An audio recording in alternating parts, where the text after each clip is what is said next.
Fungato YouTube channel na mayam punamakpu taram nokchari.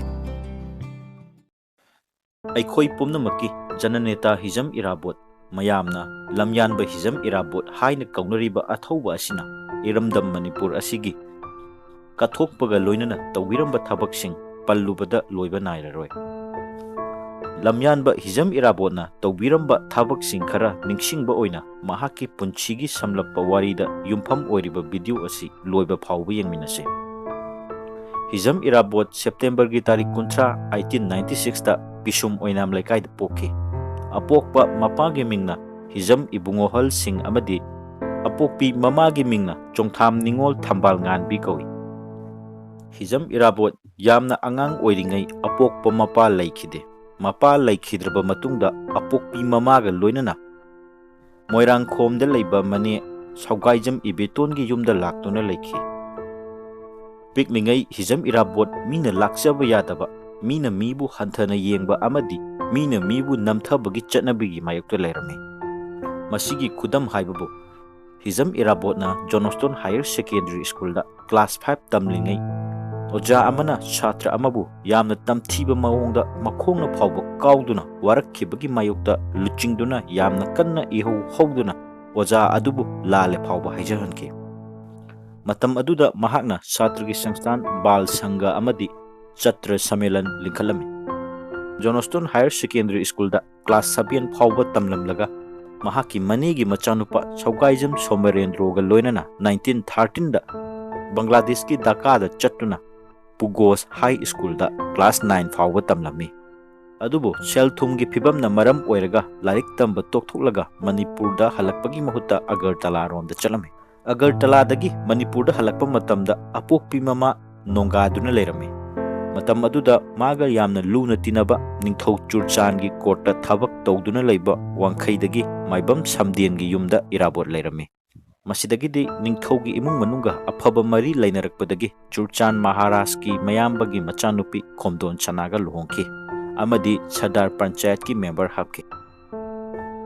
Hijam Irabotna kathokpaga loinana aikhogi samas asigidamakta tawiramba thabaksing nainaduna yengminase. 1934 da Nikhil Hindu Manipuri Mahasabha kona Nikhil Manipuri Mahasabha onkiba asi hodokpada achoba thodang lauki. 1939 gi December 12 da thokiba ani shuba nupilan asiga mari lainana January gi taring 8 1940 da paliba sarkar gi mayokta wangang lubagi damak pharaba matungda Sylhet jail Bangladesh da thamke. Mars ki tarik 1943 da Sylhet jail dagi thadok laba matungda Manipur da changbada athingba thambadagi Samgi Kasar district da laiba Manipuri amadi non Manipuri sinmi singi marakta leirame. Mapam asida sinmi singi yaifanaba thabak thorong kya paikhalami. Mahakna General Secretary oiduna Kasar district Kisan Sabha amadi President oiduna Surma Valley Kisan Sabha likhalami.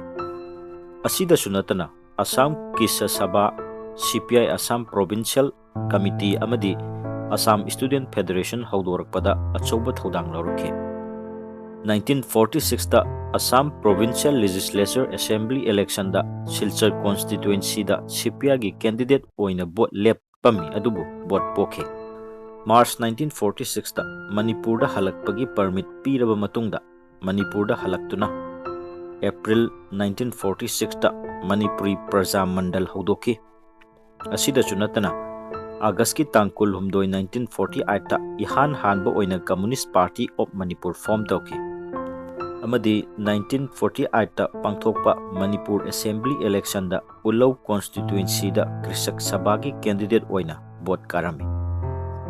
Matam aduda Manipur, Tripura, Kasar amadi Lusai Hill punduna anauba state Purvachal Pradesh kauba ama semnaba honarakpa government ki mayokta yaningdaba uttuna Pundongbamda pangthokadaba meeting yauba lakpa Praja amadi police ki marakta yamna kanna mungnarakpadagi police officer ama laikhide. Mungnaba aduda police officer ama laikhidabadagi Manipur Praja Sangha amadi Manipur Krisak Sabha unlawfully lauthoktuna Irabot pu phanaba order thoke. Masidagidi Hijam Irabotna 29 October 1948 da Underground Communist Party of Manipur linkalaga khulai paiduna government ki mayokta ihau horake amadi Lamyanba Irabot mirot oike. Sanabagi lamda Hijam Irabotna tawbirambasing punna among ningsingminase. Hijam Irabot afaba sanaroi ama oiba khakta natana naharol kayabu haksang phana lainaba sanababu pungning thawgatkhiba luchingba amani. Mahakna Imphal Town Club kauba sport ki club amadi Manipur Sport Association asi haudokpada achauba thaudang laurake.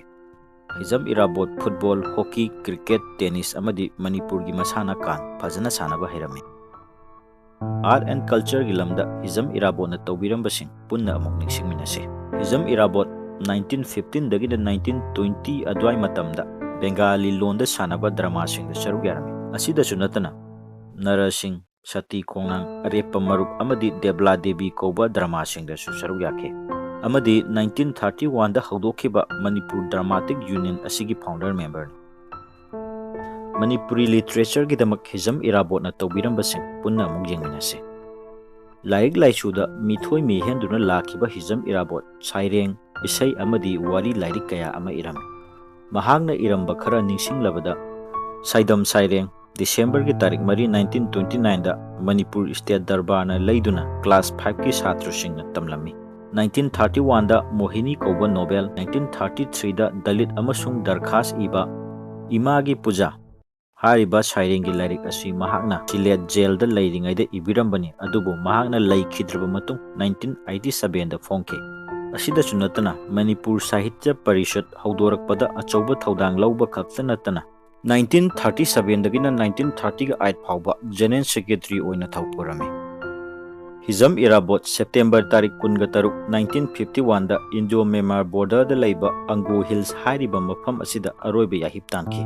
Hijam Irabotna kathokpa loinana iramdam Manipur asigidamak tawbiramlibasing asibu ningsingduna ngasi phauba mahaki mapok numit September gi tarik 30 da Irabot Day haina pangthoktuna athauba asibu ikai khomnari.